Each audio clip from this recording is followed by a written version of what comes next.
For much of the world's youth, television is a main part of the culture, and many are losing the connection to their parents' traditions. In contrast, some young devotees of Krishna are becoming attracted to the ancient spiritual heritage of India and are bringing it into their lives.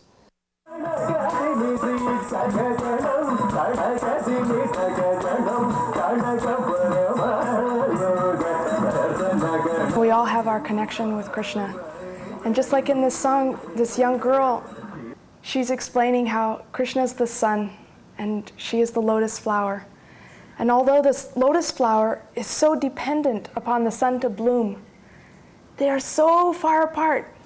But what does it matter? She's saying, Krishna, what does it matter? I have taken you into my heart. And that's how the devotee must think. Krishna's in their heart. Nothing else matters.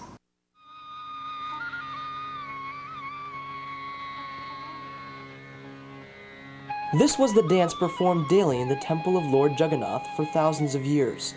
The sacred temple dancers considered themselves married to the Lord, Sri Krishna. This dancer was one of the last to be trained as a Deva Dasi. In the early 1950s, dance in the temple ceased. Some believe that this tradition ended there, but throughout the world, devotees of Krishna are re-establishing this ancient art of devotional dance. The underlying principles of love and surrender to God are still very much alive in their hearts.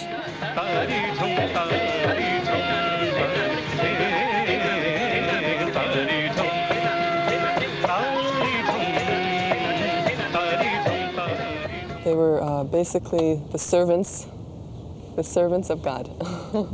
That's what Deva Dasi is. Deva is the Lord and Dasi is servant. So their whole life was dedicated to serving the god of the temple, which was either in South India, mostly Shiva, or Vishnu. This is not only a story about dance or music, nor the history of a particular art form in India, but the tale of a culture founded upon the principles of love and devotion to God. These dancers, known as Deva Dasis, famous for their surrender and dedication, were immortalized on these temple walls.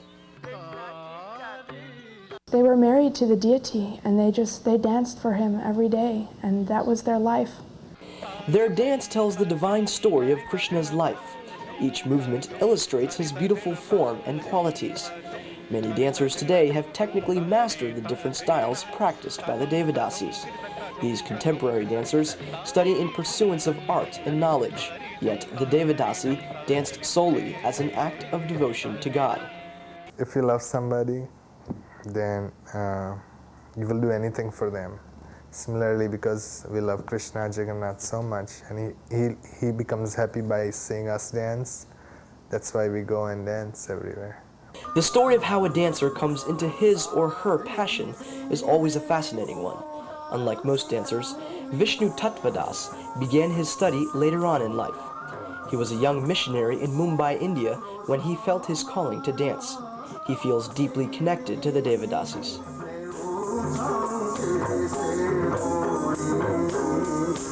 I met the last two Deva Dasis who were living, like when I was in Orissa in 91, 92. They believed that when the deity of Lord Jagannath was installed in the temple, that time the celestial dancers and musicians, Gandharvas and Apsaras, they came and they danced for his pleasure. So that parampara is still going on, and the Deva Dasis are, their lineage. Deva Dasis were always female and lived on the temple property with other women, considering them to be their mothers and sisters. Because the Deva Dasi danced only for the pleasure of the deity, they did not perform outside of the temple. Beyond the temple walls, male dancers known as Gotipuas maintained the spiritual tradition of storytelling through dance. Here, two young Gotipuas, dressed as girls, perform in a small village for the residents. Like the Deva Dasis, they also began their training at a very young age. I always wanted to dance, but I didn't know which style to pick. And since I was always crazy about Lord Jagannath, I saw actually on TV, like an Italian dancer dancing Odissi, and there was this Jagannath. I was just carried away. It was so beautiful. In '77, when I saw VG perform at Janmashtami Festival right here in LA, immediately when I walked up, first I heard the music, and the music drew me to the stage, and I heard the ankle bells and the slapping of the feet, and I went up to the stage, and immediately I said to my dad, "That's what I want to do." And he said, "Okay." And finally got together about 20 of the girls, and we all started taking dance lessons from her. And then slowly, everybody started to dwindle out from the class, but I stayed there. I loved it. Deva Dasi has been studying the Bharatanatyam style of dance from performer and teacher Vijay Prakash since she was a young girl. Following the tradition of Indian dance, lessons often begin at a very early age and continue throughout the dancer's life. I had a friend who would tell me sometimes I didn't want to go up and practice because I'd seen my friends all talking or going to a movie or something. And this friend of mine, Gopal, he would say, "No." He would say, "You go and practice." So Krishna was telling me through him. It's been nearly 20 years since she first began her study.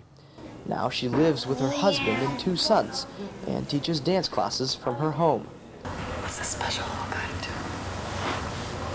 He danced with me when I was in last year for Janmashtami. Oh yeah, he was in my belly for Janmashtami in LA and Phoenix.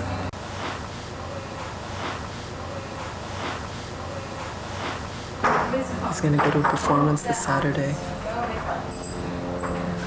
So about 10 years ago, I got this incredible desire and urge to see a school so that children of the new generation could learn and teach them music and dancing and instruments. And I just see this school, this Vedic cultural arts school. I've even drawn plans up. I've written about it for the past now 10, 13, 14 years. Leela has been traveling extensively for the past few years. She often performs with an organization called Festival of India, which presents Vedic arts and culture in major cities in the United States. In connection with the festival, she met other dancers with a similar spiritual mindset. And so we brought Vishnu Tattva. He performed for 96, and then we wanted to increase it. And then I met Anapayani. So she came the next year. And so it was all 3 of us. Only 3, but better than 1.